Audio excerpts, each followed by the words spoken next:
So you're a Muslim entrepreneur or aspiring one, and you want to get better socially. You want to get better at your people skills so you can become the life of the networking event.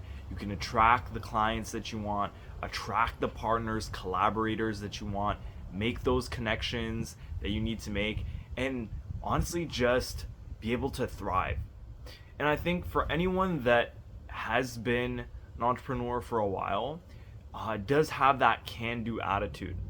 Uh, though sometimes we only focus as entrepreneurs, we focus on that, building systems and all that like nitty gritty work and that business side. Sometimes um, people find it really hard to connect with that social, loose, free. It's a little bit of a different muscle. Okay, so if you're wondering at networking events or where you are, why certain people they just flock to certain people, and they just want to be around them, right? They want to, people of status, right? And what you'll learn is sometimes even if you are accomplished in your field, uh, you of course in the right room you'll be of value, right? So let's say you're in software, and let's say it's a coders boot camp for like kids. You go there, and you're gonna be the person of value, right? Because you have a certain competency in that field.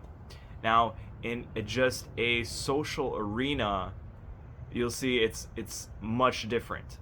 You're no longer the person of status. Actually, the person of status in a social arena is the person that's giving out the most fun, most vibes, most confident in themselves, most congruent, right?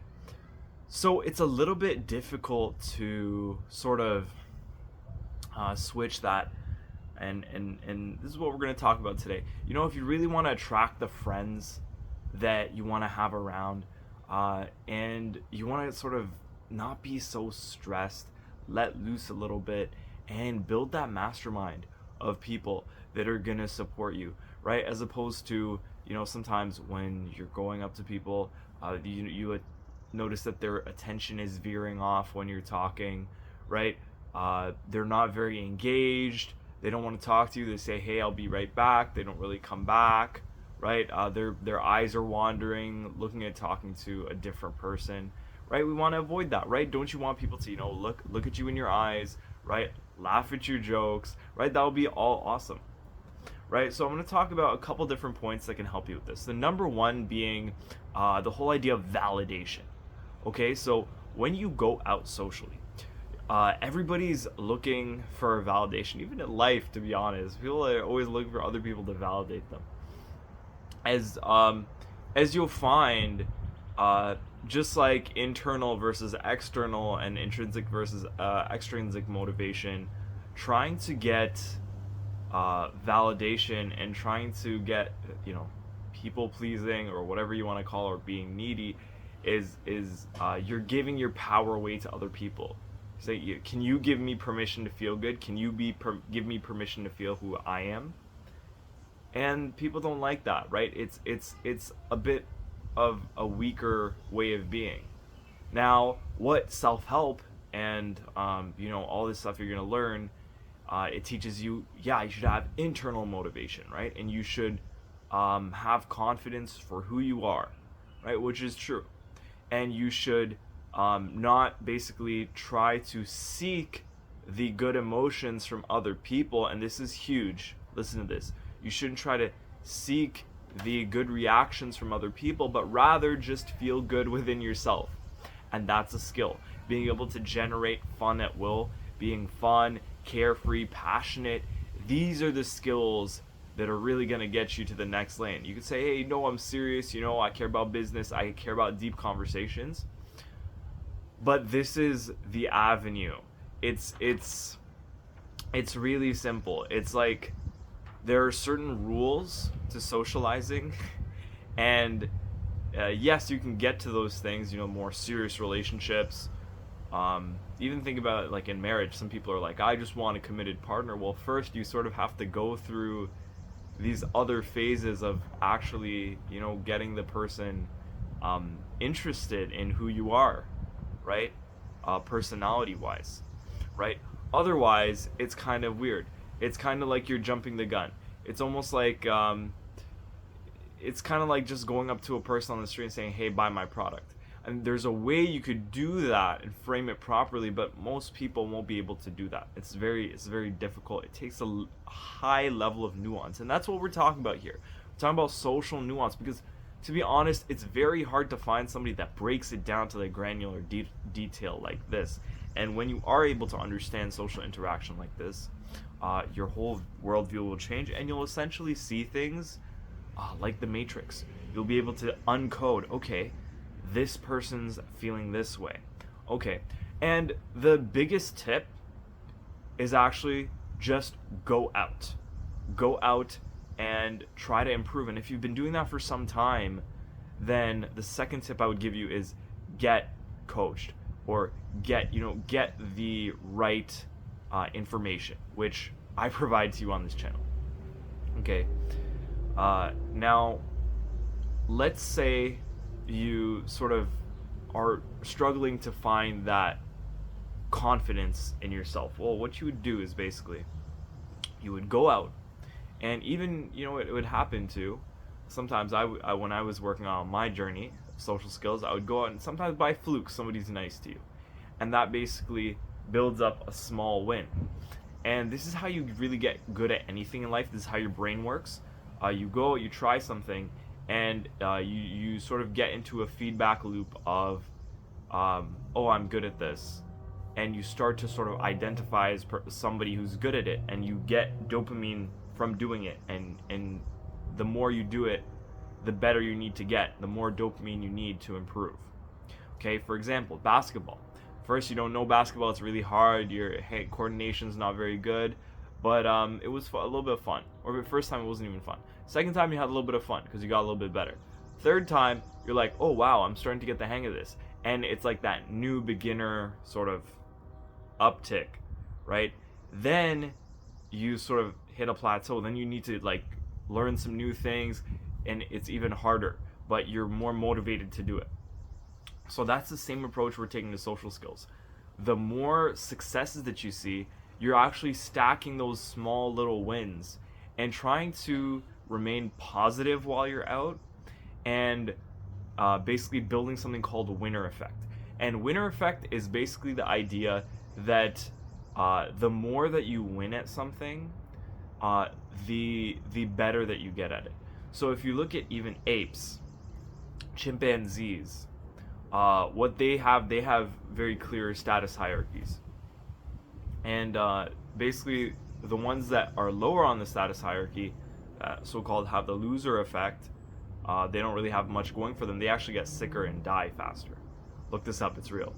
The alpha ones, they live longer, they command the group, they're more confident, more assertive, better leader, right? So all of these, this sort of translates into the human world as well. We behave similar. Now let's take a little bit more of an Islamic angle on this. Okay. Now you can get so much confidence for yourself, but that has a limit. Okay, because you as a human are limited. Your self-confidence. So we kind of went from situational confidence, right, where you're sort of getting it from other people, or maybe you're in a situation where you're in a higher light, to self-confidence. You believe in yourself, you have a strong identity, you know who you are, you're being authentic, you're sharing that with people, and now at the end of the day, you actually want to have divine confidence, which is just trust that Allah has trusted you with the faculties to do what you need to do and to succeed and to contribute to the ummah, right? And He hasn't given you a test that you can't overcome. So in the end, you need all three, actually. You need the least amount of validation from other people just to be a healthy human. You need a good amount of self-confidence as well. You can't just throw, oh, I'm a piece of garbage, oh my gosh, oh, I'm worthless, and then just expect like Allah to sort of like give you the confidence. It doesn't work that way, right? It's not how he sort of set it up. you need to. Imam Ghazali says, the pathway to like understanding God is actually to understand yourself, right? So then you're gonna understand. Then you're also going to have that trust in Allah, that tawakkul, right? And that's gonna give you basically the juice to keep going for longer periods of time, make it less unstable, because you have that spiritual tetheredness and groundedness. Okay, so we got a little bit detailed there. Okay, the next thing I'm gonna talk about is like having social anxiety. Oh my gosh, like sometimes it's like this overwhelming feeling. What you're gonna do? Just do it anyways. Just do it anyways. Just go out. Just force yourself. Even yesterday, I was at an event. I didn't really want to go, but I sort of knew the drill. I'm like, I don't want to go. Okay, let me lug myself into the car. Let me drive over there. And sometimes you have to do that. It's like the gym, right? Sometimes you don't feel like it, but once you get into it, you feel that pump, right? It's the same thing in social situations. Then you have that positive experience and it feels so great. Like, think about a time when you socially crushed it, when you had a really good time. Well, wouldn't you like to do that more, right? And it's so strange how we just prevent ourselves from doing that and sort of trap ourselves in this little house, in this little prison actually, right? Of not going out. And it really hits your mental health, or it's really not the way that we were designed to live. Okay, so just keep that in mind. We're not meant to be some monk mode and isolation, right? That's good, but you could think about all those like Greek philosophers and all those guys. They had like some really cool ideas and they had experience in the world, but then they just started isolating themselves too much and thinking too much, and thinking too much is not good for the brain. It's actually an addiction. It's an addiction to thinking, so we want to break that.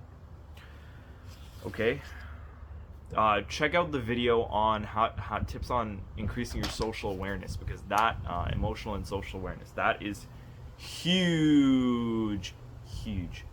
Okay, finally we're going to end off with be authentic, be yourself, talk about things that you like to talk about. Now, that doesn't mean you're trauma dumping on people. That doesn't mean that you're complaining and just being negative and being a value sucker. And like, you should try and add to the vibe. You should try and joke around. So it's like, be you, which is like the most basic advice ever, but in the context that, like, first you need to know who you actually are and remember who you actually are. So you need to remember you're a servant of Allah. You're meant to be, positive, spread joy, spread light, make people smile, make people laugh, give value, give energy. Okay? Don't try to be the one taking, like being like the spectator watching a conversation. Be the one cracking the jokes, sharing the stories, having people, fall on every last word. There's different ways you can do that. I talk about this a bit more depth, and if any of you have ever done an in-person training program or even online training program, I go into depth, right? There's, tonality. I'll give you guys, tonality is actually really the big indicator of how you can influence people. It's body language and tonality. The actual words that you say don't matter as much, right? But you really want to have those mastered, those sub communications mastered. All right, so those are some ways that you can get better as a Muslim entrepreneur, right? Get some clients, get some business, right? When you're on those Zoom calls, when you're on those phone calls, whether you're cold calling, right? Whether you're meeting someone at a networking event in real life, these are the ways that you're gonna get better. And just really listen to the people. And once your cup is full, and you've sort of taken care of your own business, giving to other people, and then you're at that stage where you can actually give to other people. But if you're not sort of filled within, if you're still like sort of desperate and needy, and you don't have that cup full, and you're not doing well for yourself, and you don't have multiple sources of like validation, you don't have like, you have your family support system, your friends, your business colleagues, your maybe some people at the masjid, like you have different sort of friend groups. And so I'll see you very soon in the next video. Assalamu alaikum wa rahmatullahi wa barakatuh.